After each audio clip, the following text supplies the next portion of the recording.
Hi Mark, I'm Flora 张子田. My student number is SO342105. I'm junior at NCUE. Today the title of the speech is What It's Like to Be a Parent in a War Zone by Aala El-Khani. Worldwide, over 1.5 billion people experience armed conflict. In response, people are forced to flee their country, leaving over 15 million refugees. Children, without a doubt, are the most innocent and vulnerable victims, but not just from the obvious physical dangers, but from the often unspoken effect that wars have on their families. The experiences of war leave children at a real high risk for the development of emotional and behavioral problems. Children, as we can only imagine, will feel worried, threatened, and at risk. But there is good news. The quality of care that children receive in their families can have a more significant effect on their well-being than from the actual experiences of war that they have been exposed to. So actually, children can be protected by warm, secure parenting during and after conflict. In 2011, I was a first-year PhD student in the University of Manchester School of Psychological Sciences. Like many of you here, I watched the crisis in Syria unfold in front of me on the TV. My family is originally from Syria, and very early on, I lost several family members in really horrifying ways. I'd sit and I'd gather with my family and watch the TV. We've all seen those scenes: bombs destroying buildings, chaos, destruction, and people screaming and running. It was always the people screaming and running that really got me the most, especially those terrified-looking children. I was a mother to two young, typically inquisitive children. They were 5 and 6 then, at an age where they typically asked lots and lots of questions, and expected real convincing answers. So I began to wonder what it might be like to parent my children in a war zone and a refugee camp. Will my children change? Will my daughter's bright, happy eyes lose their shine?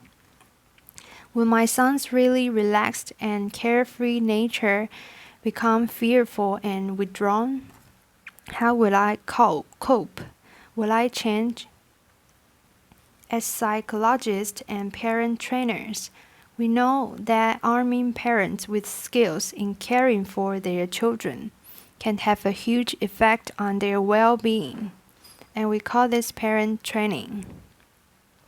The question I had was, could parent training programs be useful for families while they were still in war zones or refugee camps?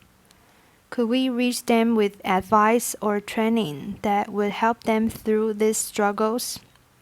So I approached my PhD supervisor, Professor Rachel Callum, with the idea of using my academic skills to make some change in the real world.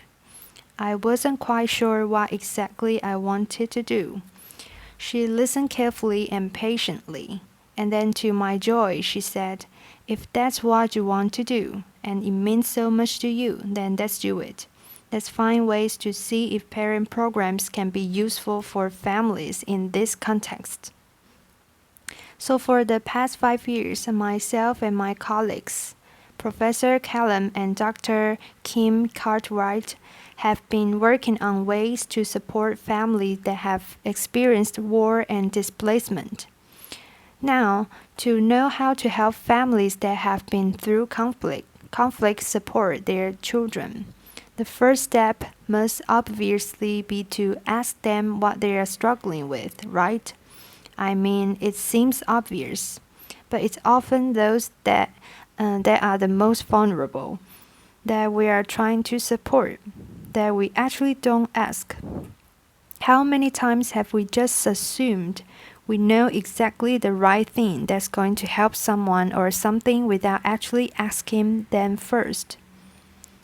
So I traveled to refugee camps in Syria and in Turkey, and I sat with families and I listened. I listened to their parenting challenges.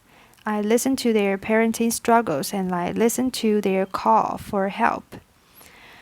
And sometimes that was just paused, and all I could do was hold hands with them and just join them in silent crying and prayer. They told me about their struggles. They told me about the rough, harsh refugee camp conditions that made it hard to focus on anything but practical chores like collecting clean water.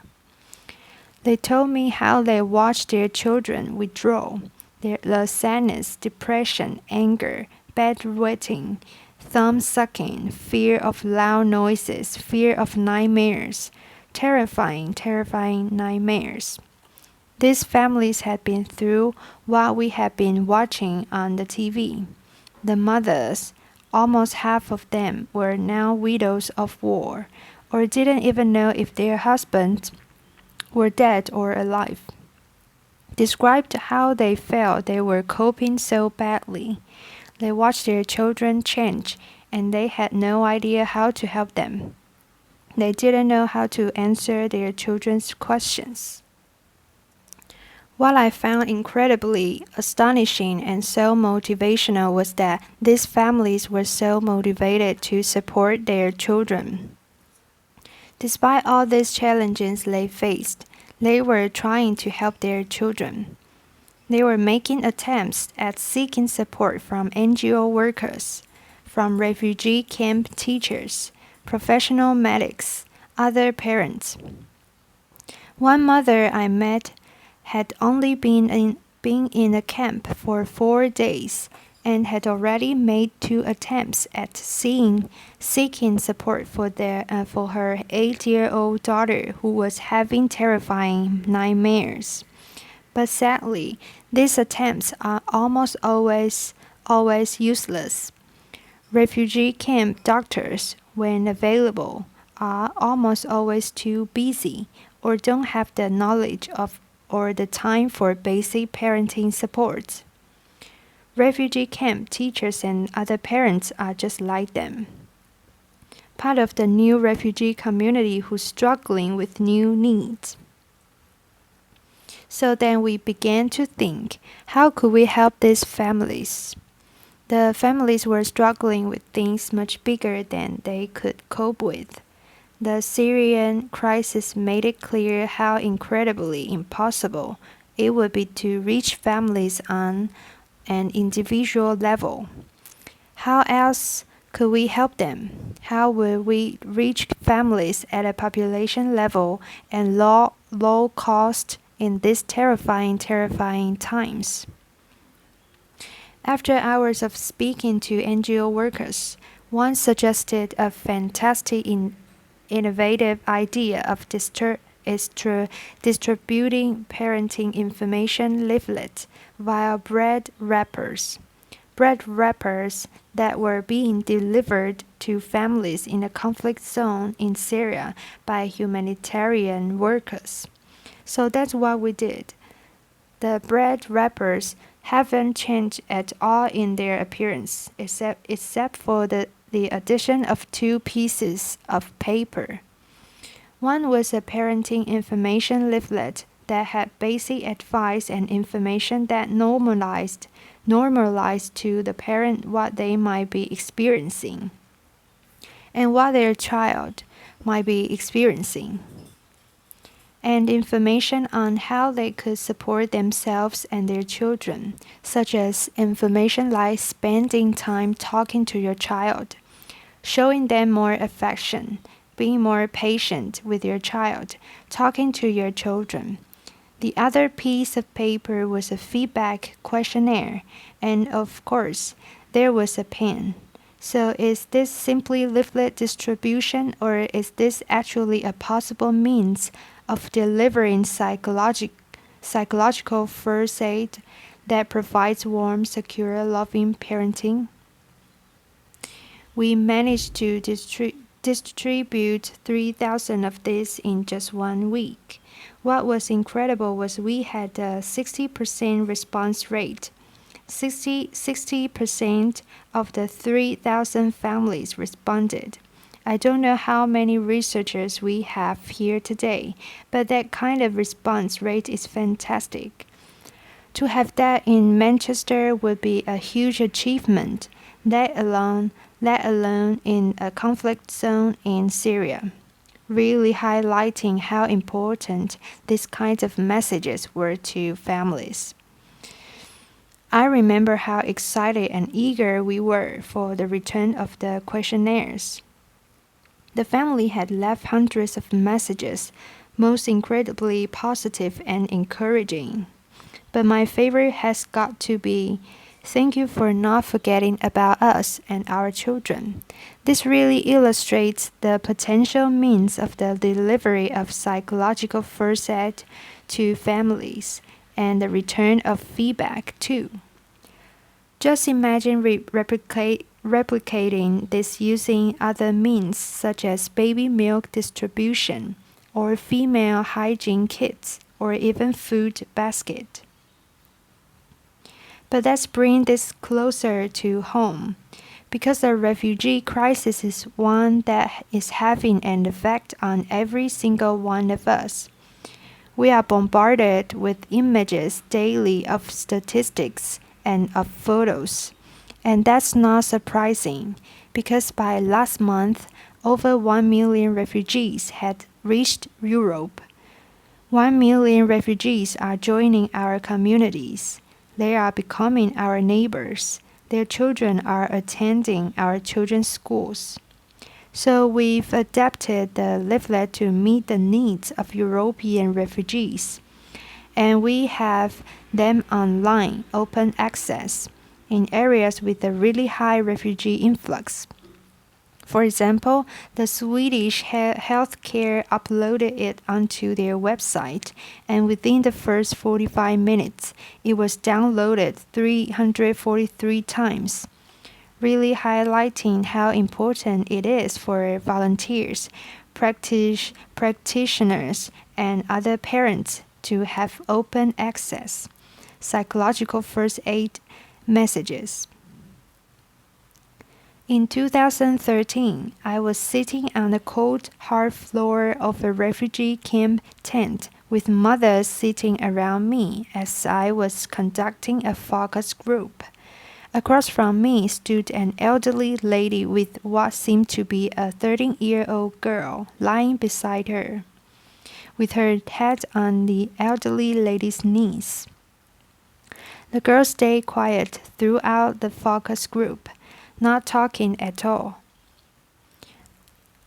with her knees curled up against her chest. Toward the end of the focus group, and as I was thanking the mothers for their time, the elderly lady looked at me while pointing at the young girl and said to me, "Can you help us with?" Not quite sure what she expected me to do, I looked at the young girl and smiled, and in Arabic I said, "Salam alaikum, Su Ismak. What's your name?" She looked at me really confused and unengaged, but then said, "Halul." Halul is the pet's name for the Arabic female name, Hala, and it's only really used to refer to really young girls. At that point, I realized that actually Hala was probably much older than 13. It turns out Hala was a 25-year-old mother to 3 young children.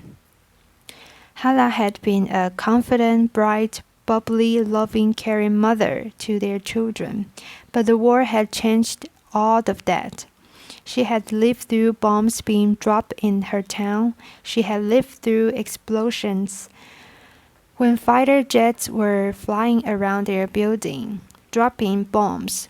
Her children would be screaming, terrified from the noise.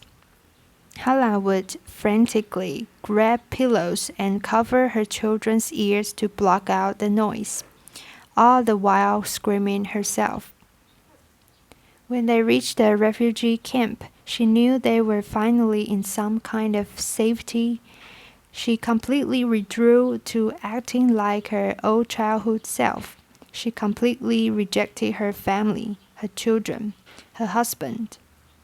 Aala simply could no longer cope. This is a parenting struggle with a really tough ending, but sadly it's not uncommon. Those who experience armed conflict and displacement will face serious emotional struggles, and that's something we can all relate to. If you have been through a devastating time in your life, if you have lost someone or something you really cared about, how would you continue to cope? Could you still be able to care for yourself and for your family? Given that the first years of a child's life are crucial for healthy physical and emotional development, and that 1.5 billion people are experiencing armed conflict, many of whom are now joining our communities, we cannot afford to turn a blind eye to the needs of those who are experiencing war and displacement. We must prioritize these families' needs, both those who are internally displaced and those who are refugees worldwide. These needs must be prioritized by NGO workers, policy makers, the WHO, the UNHCR, and every single one of us in whatever capacity it is that we function in our society. When we begin to recognize the individual phases of the conflict, when we begin to notice those intricate emotions on their faces, we begin to see them as humans too. We begin to see the needs of these families, and these are the real human needs. When these family needs are prioritized, interventions for children in humanitarian settings will prioritize and recognize the primary role of the family in supporting children. Family mental health will be shouting loud and clear in global, international agenda, and children will be less likely to enter social service systems in resettlement countries because their families would have had support earlier on. And we will be more open-minded, more welcoming, more caring, and more trusting to those who are joining our communities. We need to stop wars. We need to build a world where children can dream of planes, dropping gifts, and not bombs. Until we stop armed conflict raging throughout the world, families will continue to be displaced, leaving children vulnerable. But by improving parenting and caregiver support, it may be possible to weaken the links between war and psychological difficulties in children and their families. Thank you. Applause.